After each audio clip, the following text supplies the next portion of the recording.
خدائے رحمان عز و جل کا کروڑوں کروڑ احسان، جس نے ہمیں رمضان المبارک کی عظیم نعمت سے سرفراز فرمایا۔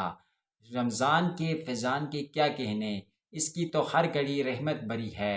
نفل کا ثواب فرض کے برابر اور فرض کا ثواب 70 گنا بڑھا دیا جاتا ہے۔ یہاں تک کہ روزہ دار کا سونا بھی عبادت میں شمار کیا جاتا ہے۔ عرش اٹھانے والے فرشتے روزہ دار کی دعا پر آمین کہتے ہیں۔ روایت میں ہے کہ روزہ دار کے لیے دریا کی مچھلیاں بھی دعائے مغفرت کرتی رہتی ہیں۔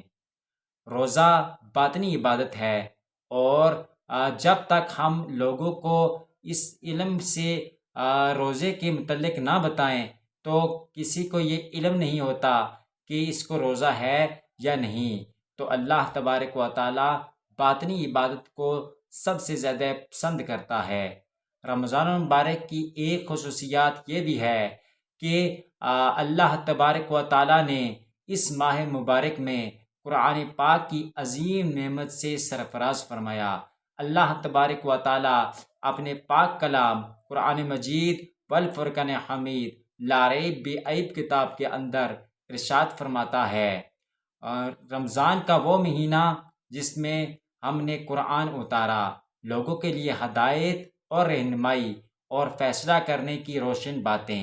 سیدنا عبداللہ بن عباس رضی اللہ تعالی عنہ سے روایت ہے کہ نبی کریم رؤوف رحیم صلی اللہ تعالی علیہ وآلہ وسلم نے ارشاد فرمایا، جب رمضان کی پہلی تاریخ آتی ہے تو جنت کے نیچے سے ایک مصرع نامی ہوا چلتی ہے جو جنت کے پتوں کو ہلاتی ہے۔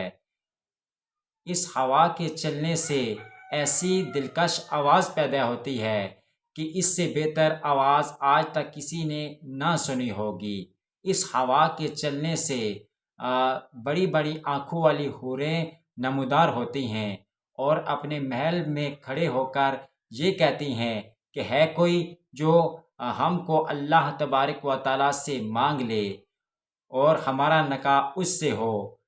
تو پھر حوریں حضرت رضوان علیہ السلام سے مخاطب ہوتی ہیں اور حضرت رضوان علیہ السلام سے کہتی ہیں کہ یہ کون سی رات ہے؟